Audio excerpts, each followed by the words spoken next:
right, well, today we have another amazing guest with us. We have Rich Fellers, and Rich is among one of the most decorated riders competing on the West Coast circuit.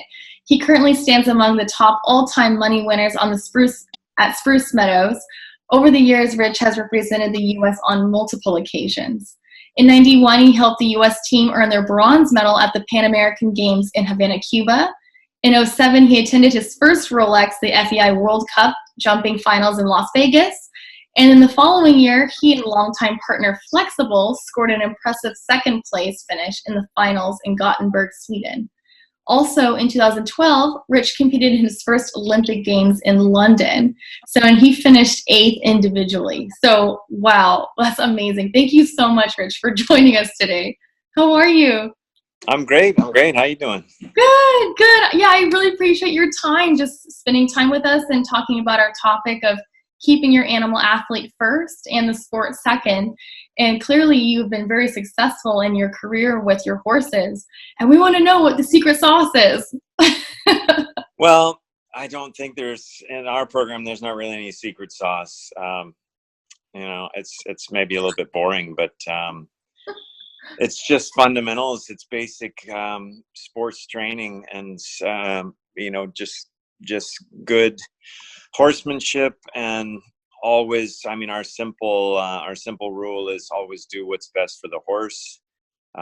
Sometimes it's easy to get caught up in, rider goals and owner aspirations. But at the end of the day, if you do the right thing for the horses, it's always the best thing for the riders and the owners and everyone involved. Right. And I imagine you had such a great companion for Flexible, and he really was with you during all those events too.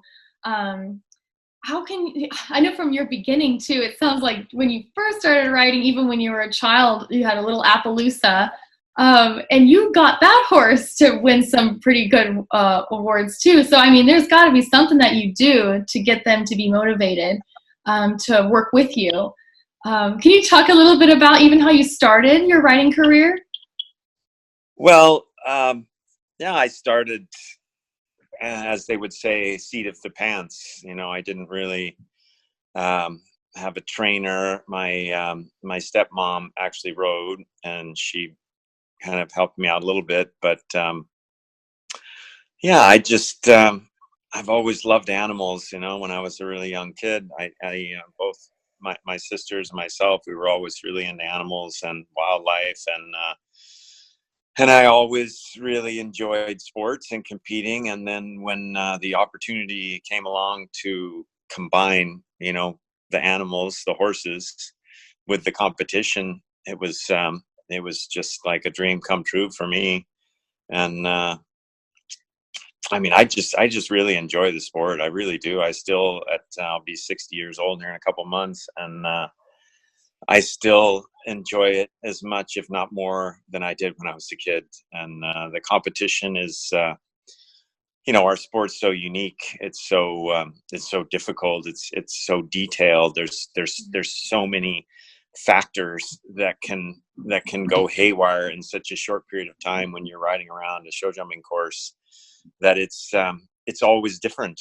It's every round is different. Every class, every horse, it's never the same. And like I say, I've been doing it all my life, and at my age, I still, when I go in the ring, when I ride around, and it's different. It's new. It's not like, oh, I've done this before, or I've had a round like this one before. It's always different. And I think that's a big part for me that keeps me enthusiastic and really excited about the sport. And I think my horses in general are very sensitive animals, and they really recognize the rider's feelings and emotions. And I think the horses feed off of my enthusiasm, and it gives them enthusiasm. I don't know. Maybe that's the trick.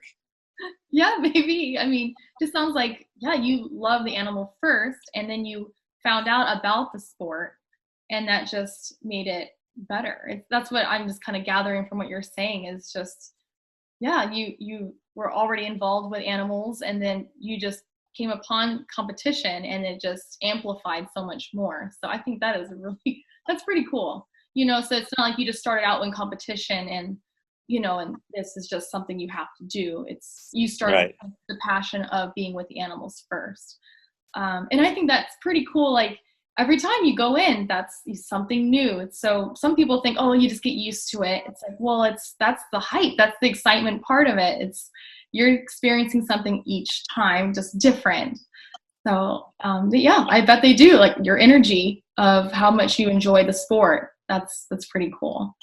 So, so even, when you're not in like the actual competition arena, but just for practicing purposes and, your daily routine, let's just say you have a new prospect, a new horse that you're working with, and you're just building a relationship. How in general, like, would you bring your horses into the work mindset just so you guys start bonding and working together? Well, I really, I put a lot of emphasis on variety in a ride or a work session, whatever you want to refer to it as. I don't ever go straight to a ring. I always do ride. Some of my ride is in some sort of an arena, outdoor or indoor. But I like to, if there's any place to go other than the ring, I go there. I normally, in every ride, if possible, I work horses outside of the arena, and depending upon footing, so on and so forth, weather conditions. There's lots of variables there when you're riding horses and time of year and so on. But yeah, if I have the opportunity to get outside of an arena, whether it's find a place to ride on a showgrounds that's not just a fenced arena with a bunch of horses going around.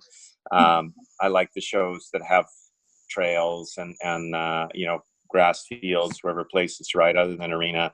At our farm here at home, one of the big reasons we bought the farm is it has trails. There's a 1 kilometer trail through the woods and around the property, which is loaded with little bunny rabbits and squirrels and birds and all kinds of just little things moving around, and lots of trees and branches blowing, and that's just great for the horses to get out and to start the ride, I think, out in nature where they're, that's their natural habitat when they're in the wild. And it just seems to wake them up, after spending however many hours they spend in the stall, which unfortunately most of the horses in our sport do spend the majority of time in a stall. So to get them out and let them just be kind of out in nature and the breeze and the birds and the squirrels and rabbits, so on and so forth. And it just seems to get things started on a nice, positive, forward note. And horses are usually brighter when they're out in open spaces. They're usually more enthusiastic, a little more forward. And I try to carry that. I do walk trot usually out in wherever the open space is. I typically don't canter because it's not usually the best ideal footing, like in a regular arena.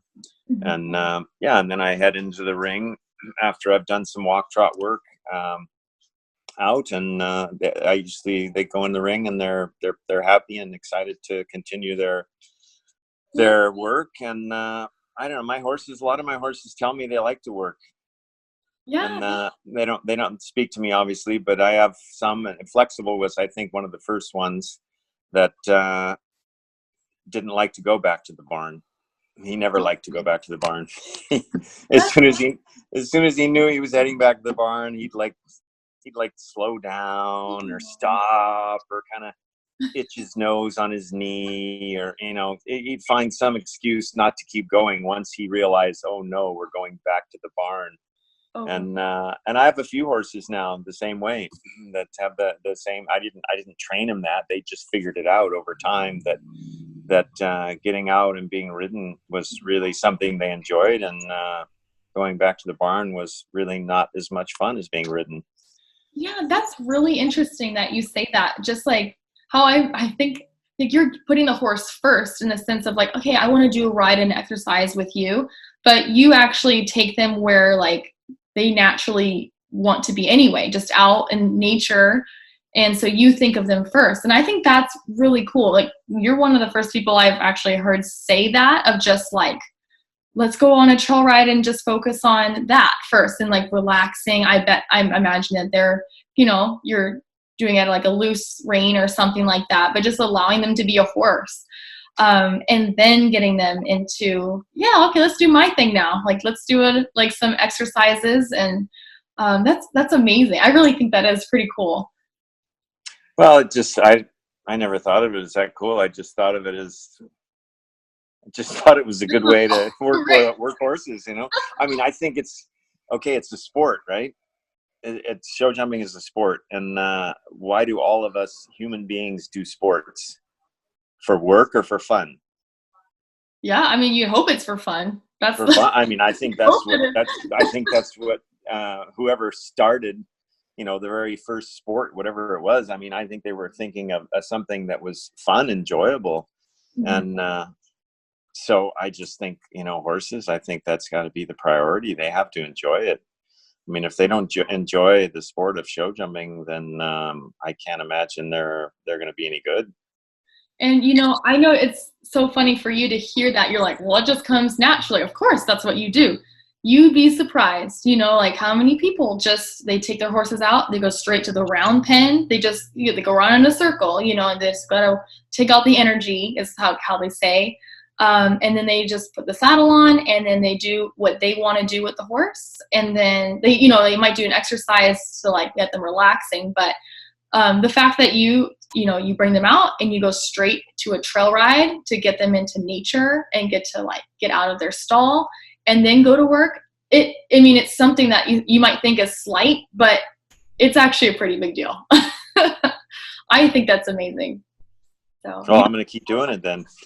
yeah, no, I mean, I know, because you just do it all the time and that just comes to you. Yeah. I can tell you, I've seen it. I'm sure a lot of the people who are maybe watching this, they see that, like they just take their horse out, go to the round pen, and then or they just do an exercise to just relax them, and and then they start working. So that probably is something that really does make a difference. So I think so. I think it does. I mean, I just think in the long run, we see it in our horses in our stable, and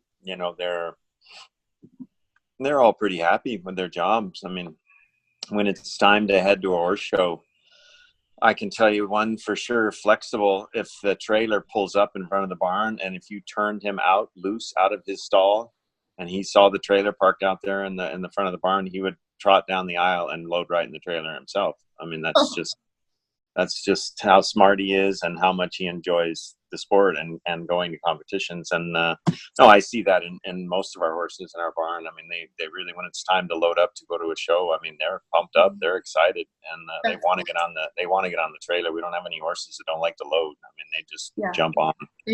they associate it with Yeah. positive. Yeah, Right. that's great. That's really cool.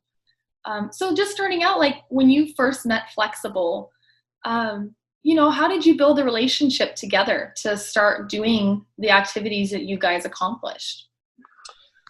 Well, yeah, that's a good question. He wasn't a real simple, laid back, easygoing kind of horse. He was high strung, very, very high energy, and explosive and reactive. And he was young. He was a 6-year-old when we first got him. Mhm. And it was a lot of it at the beginning was just kind of developing a little respect, because he was a wild thing. I mean, that's the best way to put it. I mean, he was unruly. And so that was a lot of the same things I was already talking about. I mean, just respect through love and fun and discipline as needed. And he was he was very intelligent. He's still a very, very intelligent horse, and it didn't take him that long to figure out that I wasn't going to put up with too much of his wild antics. And there had to be some degree of focus and behavior when I was on his back, Mhm. because otherwise it was dangerous. Right. Dangerous. Yeah. Yeah. But no, we just over the years, he got to know me and I got to know him, and I think I learned to respect him in a lot of ways, and he learned to respect me. Mhm. And so it's just a mutual, a mutual feeling of respect and caring for each other. And Mhm. he's still my favorite. That's I awesome. guess some people flew up from UC Davis. UC Davis. Yeah, absolutely. Today, some of the vets there flew up to meet with my vet, Dr. Mark Revenaugh, and talk about uh, starting a sports training program for equestrian sports at UC Davis, kind of like the Olympic Training Center for other sports, for Olympic sports. And they Mark Revenaugh got a hold of me and said, "Oh, these gals are heading to the airport. Can we stop by and see Flexible?" So they came by, and I went down to the barn and brought him out of his stall. And oh boy, they were so excited. I'm sure. Flexible was excited too. He knows when he has fans that just want to see him and pet him, and he's a character. That's so cool. Is he a stud? He is, yeah. He's a stud. Okay. Yeah, I thought he was. So that that's pretty cool. So you're thinking of helping them with UC Davis, or they're just thinking that themselves? Well, yeah, I'm just there. They want some information on just the things that I do within our training program. Yeah. We're kind of have a reputation for being more about really good training and fitness and endurance, opposed to really good at medicating and treating and all Right. the things that are so popular in our sport to help maintain horses, Right. for the competition. So, Yeah. so yeah, I think same, kind of similar to what you're doing. It's just talking about, how can we do what's right for the horses to make them happy and healthy in the sport, rather than just, Fixing the problem. use them and inject them and treat them and, Right. until they wear out. Right. And you were mentioning quite a few times, you were saying the footing is very important when you're saying for like trotting and different gaits that you're working your horses in. What do you recommend is the best footing that you could have? I mean, gosh, that it's affordable, affordable footing, I suppose. Well, yeah, that's a great question. I like a variety of footing. Mm-hmm. I think it's the best for the horses. Mm-hmm. I like good footing. Like everyone likes good, good cushion and good support and some life, some spring and all that for show jumping and traction. That's very important. The horses aren't slipping, evenness, they're not stumbling. All those things are great factors. But I think to really condition a horse the best you can to be durable Mm-hmm. under load of competition, I think you need different footing. Mm-hmm. And that's part of the reason why I ride out. I don't, if I'm out on pavement or whatever, I'm not going to canter or gallop or gravel roads, but I'm going to walk and I'm going to trot. Horses do fine trotting on pavement or trotting on hard ground. It's good for them.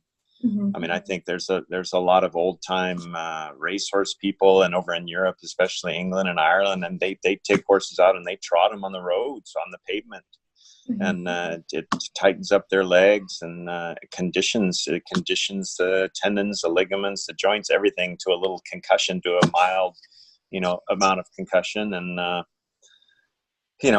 little bit deeper footing. I'm not going to gallop around in that, but I'll walk a horse and trot a horse a little bit in deep footing. I don't mind. I ride in places where nobody else rides. I can tell you that. It doesn't matter what horse show I go to.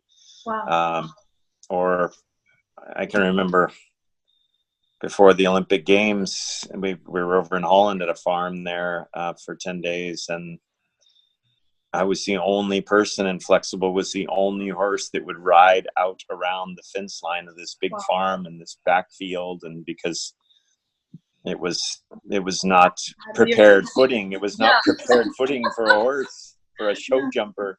And every day, twice a day, I rode him twice a day. I would go out on this trail out around, it followed the fence line out around the backside of this farm, and there were flies and bugs and dogs in the neighbors' fields barking and stuff. And I Yeah. was the only one that would ride out there. It's the same thing now at other horse shows. I find places to ride that are fresh for the horses, that are interesting, that Yeah. it gives them things to look at and things to spook at, which Yeah. is an opportunity for me to teach the horses to stay on the aids and stay forward and stay straight when there's things going on around them. And that helps. It's just a natural way to develop the respect. Yeah. Yeah. And also you're saying just it's a good opportunity, as it's an opportunity. Like you want them to be exposed to these things so that they have the opportunity to spook, so you can help correct and get them it's like a mental exercise, really. Exactly. It's Yeah. mental training. I mean, there's always things you can't control around you when you're in the warm-up arena or in the competition arena. And yeah, I mean, the more they get out and see and do different things, just the more exposure and the more seasoned they are, and the less they're gonna get dramatic when you need them to focus. Right. Yeah. You're just exposing them during practice. So it'll be the best when you can go in competition. That's really cool. I don't think many people think about that. Like you said, like you're the only one who went out there to go outside of the arena or outside of the maintained area, so you can just exposure. I can see why your horses would love being ridden by you, because you get to give them adventures, versus just the arena. So that's pretty cool. And so, we're actually coming close to the end here. I was just wondering, before we finish up, though, is there anything, like a tip you can recommend to someone who wants to take let's just say they're in competition already, but they just want to take it up to the next level. And it's just like it's something that, that maybe some people don't think about, that just helps them get to the next level. I know it's kind of a hard question, but is there anything that you can think of that really helped you, as you knew? Yeah, I would say, if we're talking specifically about show jumping, are we talking specifically about show jumping or just horses in general?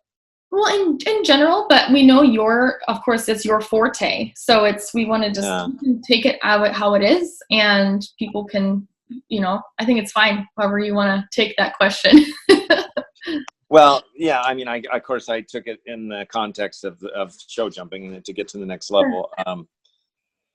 I think it's the same in any equestrian endeavor. I think, it's a high speed sport, whether it's show jumping or 3-day eventing or, barrel racing, or, they're all, I mean, there are, slower, more methodical disciplines in equestrian sports. But as far as high speed sports, I think the simplest way, and this is the way I teach in our program, the simplest way to improve your horse is to improve his rideability, his maneuverability, the flat work, basically the dressage, the flat work is what really the foundation of a high speed equestrian sports. And so improving flat work just goes right along with what we were just talking about, keeping the horse's mind fresh, and just